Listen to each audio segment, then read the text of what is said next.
Brad's actually probably sitting there thinking, I should have shoved. I don't know how Brad doesn't shove there. I think that's a bad check by Brad. We see an all in here. That can't be right. Wow. Okay, so now raised to 40, Brad O just straight shoves. Jams piles. That's not a graphical error? He threw the button and everything. It's an all-in. Whatever apple, whatever this was, I think may have gone straight to Mr. Owen's head. Brad Owen is trying to climb to the top of the water tower to defend his honor. Mimi shaking his head. I would love to have Brad Owen in the booth. And they're like, so what's your sizing here? Just, 42x. Whatever he does. I'm just not a fan of his. His vlogs are probably the worst. I imagine he's got to have tiny hands and a terrible vertical leap. He has the face of a virgin. Never seen a worse poker player in my entire life. Oh, what's up guys? Welcome back to the poker vlog. This is episode number 60, and for this episode we head back to Stone's Gambling Hall in Sacramento. We play a live stream game with some of my favorite bloggers. We get all in several times, so I think it's a really exciting episode. Hope you guys enjoy it. Wednesday, April 18th, almost time for the Vloggers game. Playing with Andrew Nemi, Johnny Vibes, Jamin Burton, and Jeff Boski. I'm not sure if we're playing 1-3 or 5-5 yet, but yeah, it looks like getting a text from Andrew right now, so we got to get going. A little nerve-wracking going into any live stream. Don't want to do anything too stupid.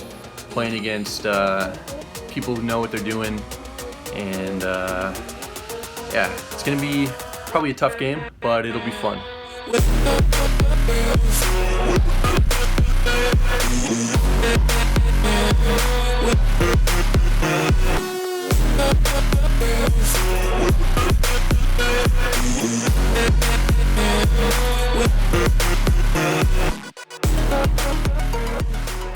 We arrived at the poker room at Stone's and we're playing 5-5. Everyone's straddling, so the game gets big quickly. It's a 1K max. That's what we buy in for. Let's give a quick rundown of the table. We have Andrew on our left, David Valdez in the 8th seat. He's from Sacramento and he's a tournament crusher, plays aggressively, and isn't afraid to bluff. Johnny Vibes in the 9th seat, fellow poker vlogger who mainly plays 5-10 and higher, super good player. Nat is in the 1 seat. He's a local that plays a wide range and tends to bluff a lot. Jamin Burton's in the 2 seat, very entertaining cash game vlogger from Missouri. Stephen Wise in the 3 seat, he's from Missouri as well. He flew out just to get some of that easy poker vlogger money. The 4 seat is Steve K, he's another Sacramento local. He tends to play pretty conservatively. And then finally we have Jeff Boski, tournament vlogger on our right. He buys in short. I imagine his plan is to get it in early and get it in often. It's a streamed game, so the objectives are a little bit different than normal for us. We don't want to deviate too much from our standard strategy, but we do want to mix things up more than we might normally, just to make it more entertaining for the people watching the stream live. Shortly into the session, it folds around to Jeff in the small blind. He picks up King Jack of clubs and just open rips it for around 230. No worries in the world. He's got to get those blinds and he'll do whatever it takes. I look down at Ace-6 of clubs in the big blind. I say, not so fast, Mr. Boski. Not going to miss an opportunity to get some of those $1 Smurf chips he has. I call, Andrew folds, so Jeff and I are heads up. I'm a big favorite going into it, but the flop comes out and the situation drastically changes. That luck box, Jeff flops a pair of jacks. He takes the lead. I turn a pair of 6s, but the river's no help. Jeff keeps his chips and doubles up through me early on. Moments later, I pick up pocket 10s in middle position. I raise to 35. Now the stack sizes are tough to keep track of, and the graphics for them are close, but not entirely accurate throughout the whole stream. They're consistently short for me. I actually have over 800 to start the hand.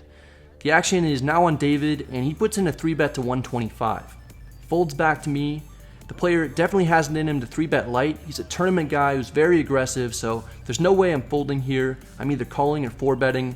For some reason, it doesn't register in my brain that he has around 800 to start the hand. He has some white chips that I don't see initially because his hand was covering him when I looked over.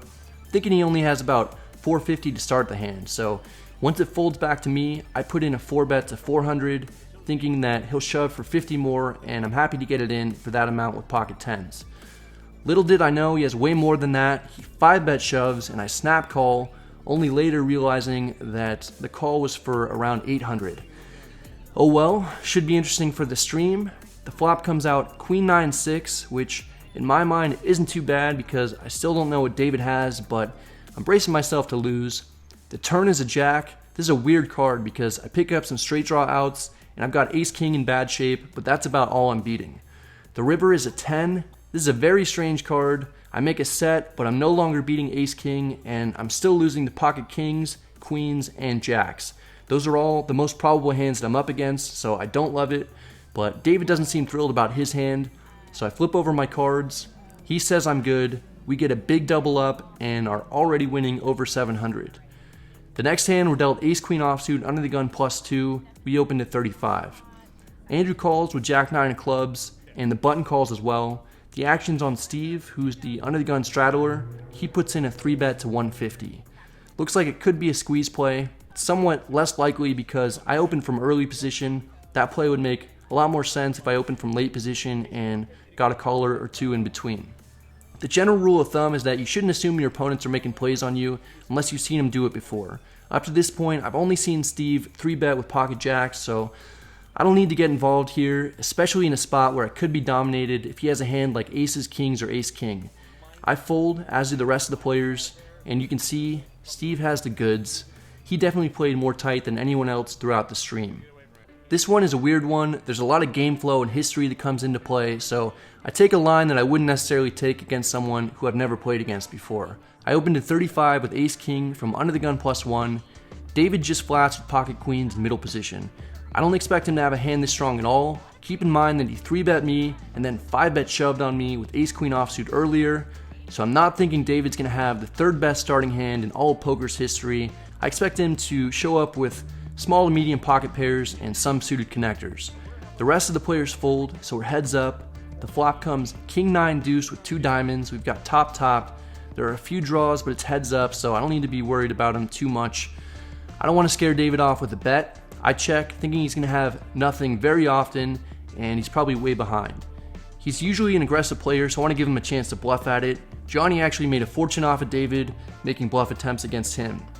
Here, David checks back, which makes sense given the hand that he actually has. He's probably thinking that he's way ahead of me. The turn is the 7 of clubs. After David checks back the flop, I really don't think he's going to have anything he'd be able to call a bet with, so I check again to give him another opportunity to hopefully bet. He does bet this time. He makes it 50. I call. We see a river. The river is an ace, and this is actually a terrible card for me. I've got too strong of a hand.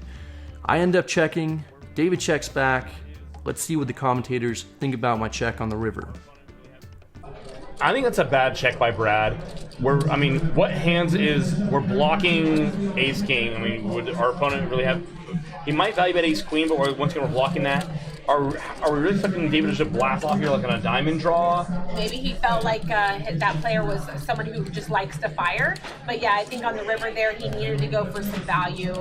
I think it's important to consider other opinions, but I disagree with what the commentator's saying about me having blockers to aces and kings as a reason for me to bet. In fact, that's exactly why I checked, because it's so unlikely my opponent's going to have a hand good enough to call with, given the action so far and the fact that half the aces and kings are accounted for. If I bet, I'm not going to get called by what David actually has, nor will I get called by any of the hands he might have that have absolutely no value, like missed draws. I prefer checking here because David already bet the turn, may have done that with a draw that has since bricked and has a hand with no value. The only way for him to win in that scenario would be to bluff at it. Looks like I have jacks or queens myself since I've checked 3 streets, and he could bet on the larger side to target those types of hands if he has air. Also, if somehow he has an ace, he'd likely bet for value once I check to him anyway.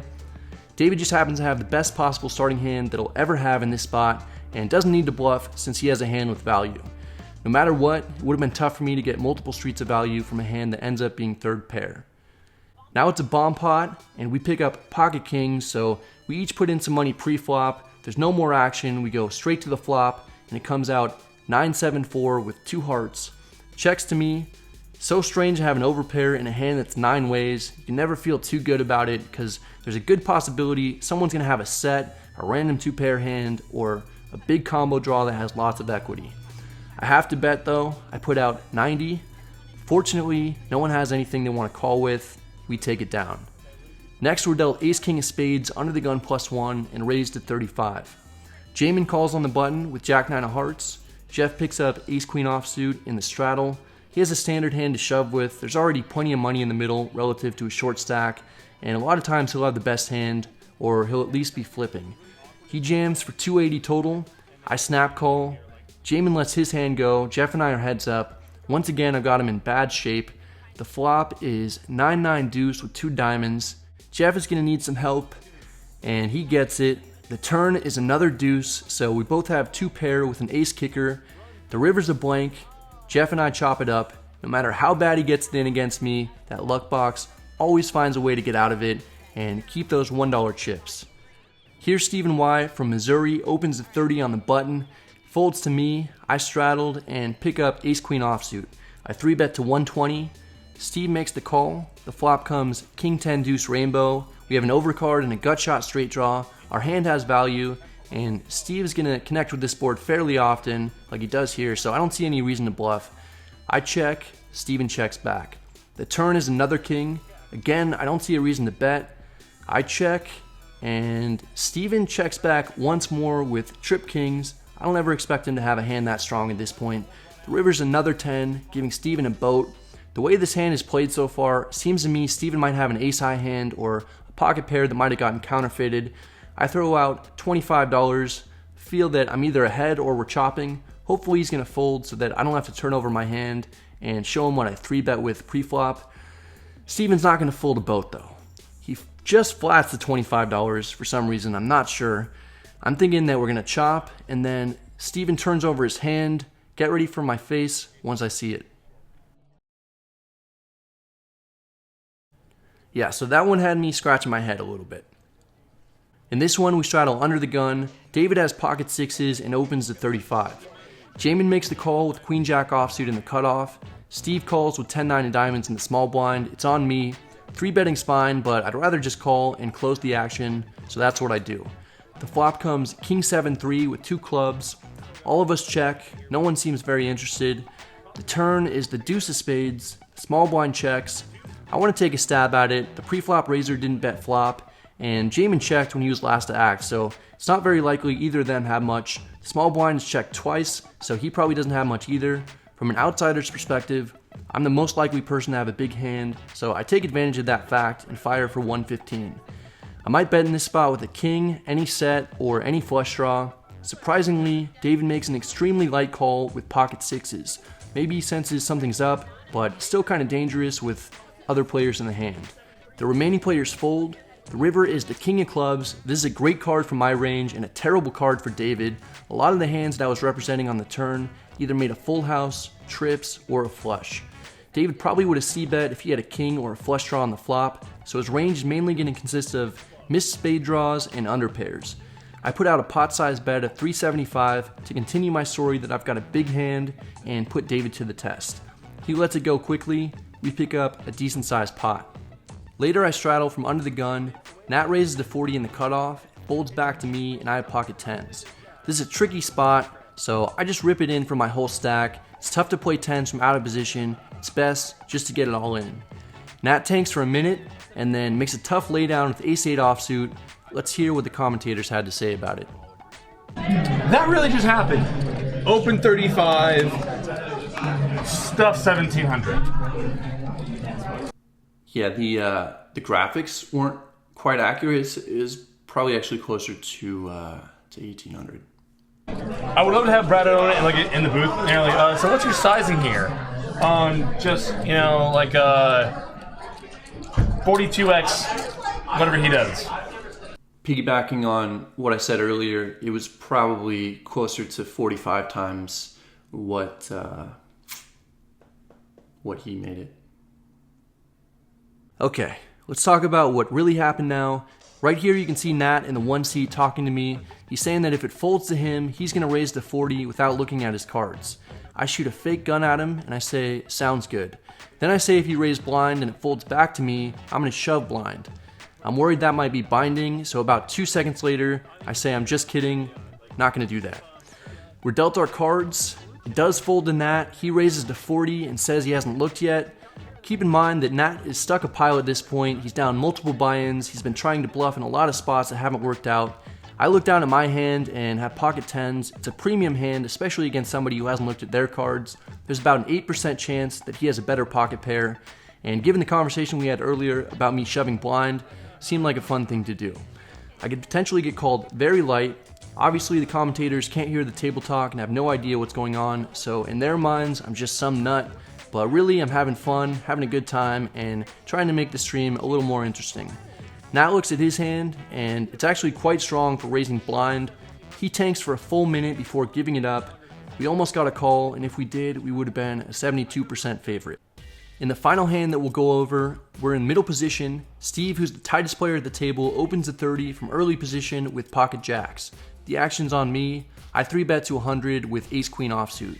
This 3-bet should get a lot of respect from the other players since I'm 3-betting a tight player, and there are still 5 players left to act behind me. I can't get through one person though. Andrew makes a call on my immediate left. This sets off some alarm bells. He's going to have a very narrow range consisting of high pairs and ace-king and ace-queen type of hands. Nat calls with 8-7 off, which I'm really surprised about, but he was stuck a lot and probably just wants to get in the mix. Folds back to Steve. He flats for 70 more, so we go 4 ways to the flop, and it's ace-queen jack with 2 diamonds. We flop top 2, but we're way behind Steve's set of jacks. I'm happy to have flopped 2 pair, but this flop is going to crush my opponent's ranges. 2 people cold called my 3-bet, and the tightest player opened and then called my 3-bet from early position. I put Andrew and Steve on similar ranges of ace-king, ace-queen, pocket tens, jacks, and queens. Of those hands, I'm only beating pocket tens and ace-king. Ace-king is the only hand out of those that could reasonably call a bet.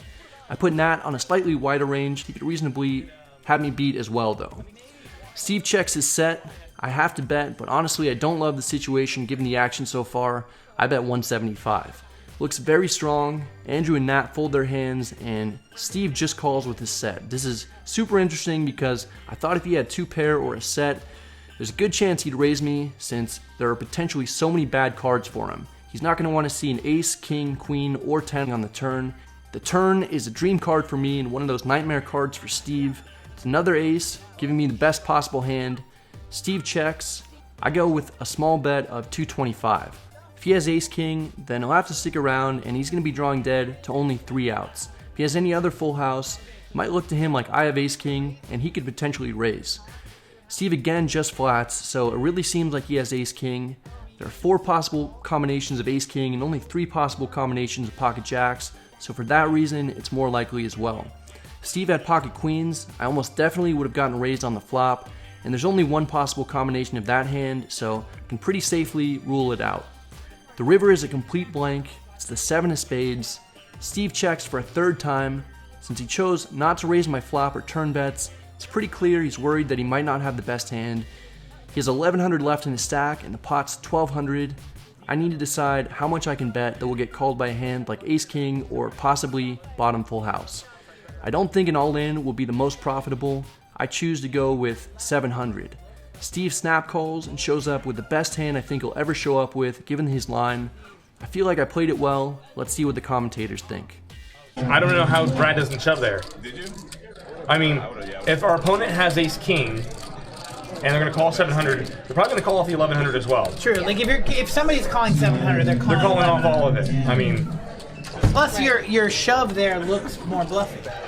Okay, so I disagree with the commentators that if he's calling 700 with ace-king, then he's also calling 1100.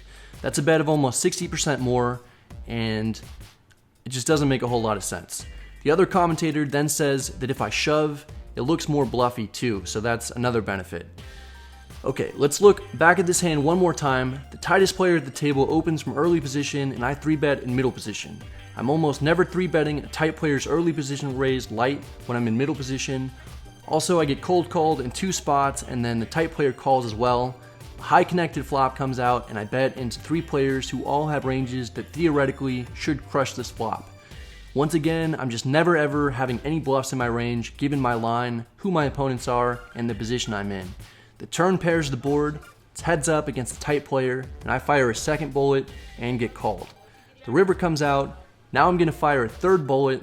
I wouldn't even fire 3 streets with ace-king in this spot. Almost 100% of the time, I'm going to have a full house, and when I don't, it's because I have quad aces. My opponent's a thinking player. He should realize that no matter what I bet on the river, it's going to be with a monster hand. If I shove, he's good enough to know that ace king certainly is never good, and pocket jacks are never going to be good either. I choose a sizing of 700 to target ace king because I think that's by far the most probable hand that he has given the action. He doesn't raise me with a set on the flop, and he doesn't raise me when he made a boat on the turn. He was clearly worried that I had him beat, which is an even better reason for me not to shove river, because then he could have gotten away from bottom full house, and if that ever happens, it would be an absolute disaster. He actually came up to me later and said that if I shoved, then he would have folded. Now he did snap call the 700, so I probably could have gotten a little more value, but his hand was a lot stronger than I thought. I can only make decisions based on the information that I have at the time, so I was actually very happy with how I played the hand and surprised that I didn't get raised at any point when I found out what he actually had. I did get 1200 of the 1600 Steve started the hand with, so I feel pretty good. That was the last interesting hand of the stream. I got very lucky to hit a 4-outer, but Johnny ended up being the big winner. He crushed it and profited around 6,500. I came out as the second biggest winner. I bought in for 1,000 and cashed out for just over 3,000.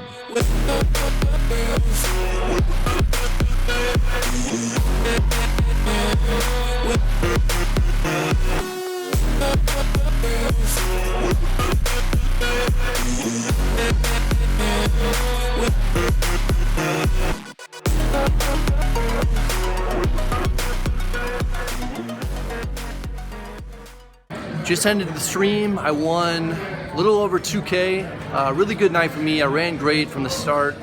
But Johnny was the big winner. I think he won 6 or 7K. He ran well too and played really well. I think Jamin won about 1,000. Andrew and Jeff were pretty close to even. So the vloggers represented well tonight. I'm gonna have a few more drinks with some of the guys and then head back to the hotel. That's it for this one, guys. I hope you enjoyed it. If you did, please hit the like and subscribe buttons. It helps a lot. If you have any questions or comments, let me know in the comment section. I want to give a big thanks to Stones for having us all out there for a few days. The place is awesome. The food's super good, and the poker room's really nice. So if you're ever in the area, if you're ever in Sacramento, then go and check it out. Also, be sure to check out the other vloggers' videos. All of the links in the description box below. They put out some super high quality stuff, and yeah, I think you'll enjoy it. Hope you guys are all doing well. Good luck at the tables, and I'll see you next time.